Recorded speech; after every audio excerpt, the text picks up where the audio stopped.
Hey, what up everybody? Stevie Breach coming to you tonight. I watched TNA Impact not at home, but on the road. I actually gained up the courage and we watched some wrestling over at my uncle's house. All the girls in the house sat around and made fun of it while me and him watched it. He said he's a big fan of watching Monday Night Raw and SmackDown every once in a while, so I turned on TNA for him to see if he wanted to jump on to start watching maybe another promotion so we could check out some wrestling on Thursday. I thought it would be good for him to, he said he was mostly watching Raw because the Rock had been around. So I thought maybe he'd want to check out maybe some older guys from back in the past, like Hulk Hogan and Sting, guys that he immediately jumped on and knew who they were. So more than likely, even if I'm not around, I'm thinking that more than likely I've gained one viewer for TNA. I would bet money that by us watching this, I think that he'll at least check out next week to see what's going on. When I did the Freaking Yeah 88 podcast, me and him were talking about how much we both love Impact, and we think it's the best show that's going on currently right now over Raw or SmackDown or anything else. It is the one show that we really sit down to watch, and we really thoroughly enjoy. I will say that this Impact was not the best Impact of the last few weeks. To me, it didn't deliver. I made it a point to say that every other Impact is always going to be really, really good. When they do the live show, that is like a Clash of the Champion or a Clash of the Champions show. It is 10 times better than the second show. The second show, which is taped, it seems like the crowd dies down a lot. Some of the wrestlers don't, seem to give it their full 100% for their second match of the night, most of the guys. And honestly, I just like live wrestling more than taped wrestling.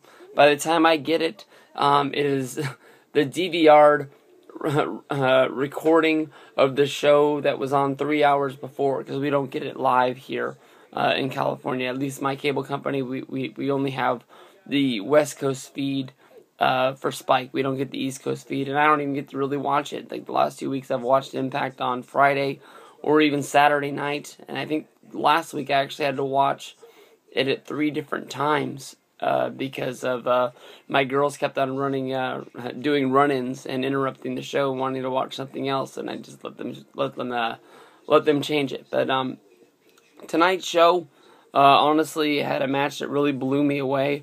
Honestly, I was making fun of it when it first was booked. Kurt Angle against D'Lo Brown in an I Quit match. Really, really good stuff. I made jokes about this. Is this 1998? Did I jump in my DeLorean with the Doc and head back in time? Are they fighting for the European Championship? I made a lot of jokes.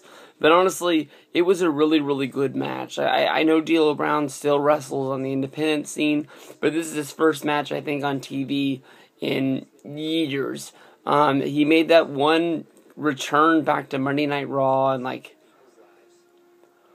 don't even know what year that was. 2009, maybe 2010. I can only remember him having one match.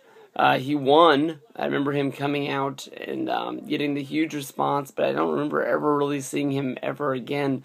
It just didn't work out for some reason, and he was released. If anybody remembers anything else about that, please let me know down in the comment box down below. Show honestly started out with Hulk and Sting. For the past few weeks, this has been a big angle, with Hulk sort of, saying it was Sting's fault that he's in the position he's in. It was Sting that said, hey, we need to trust Bully Ray, we need him on our team, when Hulk Hogan was the guy who didn't trust them, because they pulled in Bully Ray and they pulled him in close. Hulk let the whole wedding thing go through, which ended up stabbing him in the back, with Bully Ray joining Aces and Eights. Now, I don't know why the divorce hasn't started, but it seems like Brooke and Bully Ray are still together with no plans of a divorce anytime soon for some reason. Why Hulk hasn't stepped in and started this, or why Brooke hasn't, I have no idea, but hopefully this will come to something later. But Sting and Hogan, they sort of squash their beef and say that they need to pull each other closer and become a unit so they can fight the fight against Aces and Eights. Because of this, Matt Morgan comes out. Matt Morgan says that he deserves the number one contender number one contendership, and basically he says that Hogan's going to hand it to Sting, and it's not right. He even calls Hogan he called Sting a jerk off or something like that. Hogan, sees this and he says, you know what, Matt Morgan, I don't like you, but I understand you. And if you can beat Sting, you'll be the new number one contender, and you'll get the title shot at the pay-per-view. So Sting versus Matt Morgan becomes your main event, booked for later in the night. We had the return of Chris Sabin. He wrestled in a match with Sanjay Dutt, Zema Ion, and Chris Sabin in an X Division match. You know how they work. They're all three-ways now. I just kept watching this match, and I really wasn't into it. I just kept watching Chris Sabin as sort of like a feel-good moment of him coming back from, he had the two big injuries on both knees, and it's a miracle that he's back in there wrestling. So many other guys probably would have just quit, hung it up, and went in a different direction. He hasn't really wrestled in 2 years. He came back from the one injury. He injured himself in his return match, and he was out another year. So crazy. Surprise, surprise, he is the guy who won the match. From there we moved on to what is the angle of Rob Terry that makes no sense. Rob Terry is pissed at Robbie E, and they had a match at the pay-per-view. Rob Terry beat Robbie E, and what I would think would squash the feud. It's over. The backup guy beat the front guy, and now he is on the limelight, and he's on the run, and you're ready to push the guy. Well, that's not the way it is. Robbie E wanted to get revenge, but he doesn't do it one-on-one. He did it one-on-two. He joined up with Jesse, and they weren't able to get the job done, so now they join up and they get Joey Ryan because he has nothing going on, and we have a 3-on-1 match, which Rob Terry wins. I had high hopes with Joey Ryan coming into TNA, but I think that has slowly passed away. You've seen the last few weeks, he's been in positions where they're really not doing anything with him. He was the referee of a women's tag match. Now he's in this 1-on-3 match. I don't know. I had high hopes for him going in there, but it just never really panned out. From there, we go to a promo for what's going to be the main event next week for the number one contendership for the tag team titles. You have Bobby Roode and Austin Aries, and then you have Kazarian and Daniels going over what happened last week about how they lost their match and they didn't win the tag titles, but now they're going after the number one contendership, and they're going to have a match next week. Chavo and Hernandez come out and said they have a special surprise. They talked to Hogan, and they're going to have a special guest referee for this match. It is James Storm. Congratulations, James Storm. TNA has nothing for you. You are one of my favorite guys, but they just do not know what to do with you if you're getting put back into this tag division when you don't even have a tag partner. I feel so bad for this guy that he was so close, and I feel that he still has the fan base and the potential to still be there, but yet TNA has some plan to make him a star, but yet there's no push or any rush to do this. I have no idea. It makes no sense.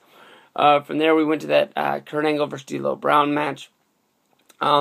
This honestly was a really, really good match. As I said before, it really, really surprised me. Kurt Angle really did carry D'Lo Brown, but D'Lo Brown moving around the ring really was really good. This was an I Quit match. The referee kept shoving the microphone into the wrestlers' faces when they were in submission moves. It was pretty cool. I always like that when you think that somebody's going to quit and they end up saying screw you and they battle out. But even with the Aces and Eights all around the ring, D'Lo Brown is forced to say I quit, which he is sort of put on trial later on in the show by Aces and Eights. I don't know. I was really surprised. He had all the members of Aces and Eights out there, and they weren't able to do something to make Kurt Angle lose this match. But Kurt Angle has given so much to these Aces and Eights guys to put him over, losing to Wes Briscoe, various tag team matches that They probably just gave him one. With D'Lo Brown, everybody knows that he's not a wrestler. He's just the vice president. The guy used to be on the committee backstage and all that. So it's just one match. We'll see how this really pans out. It's a long way from the pay-per-view. So hey, you never know what's gonna happen. After the match, Kurt Angle calls out AJ Styles. You get the same old bullshit from AJ. It's just hooks you in so much because you know what's gonna happen and you know it's gonna be good. And AJ does what he does, and that's it.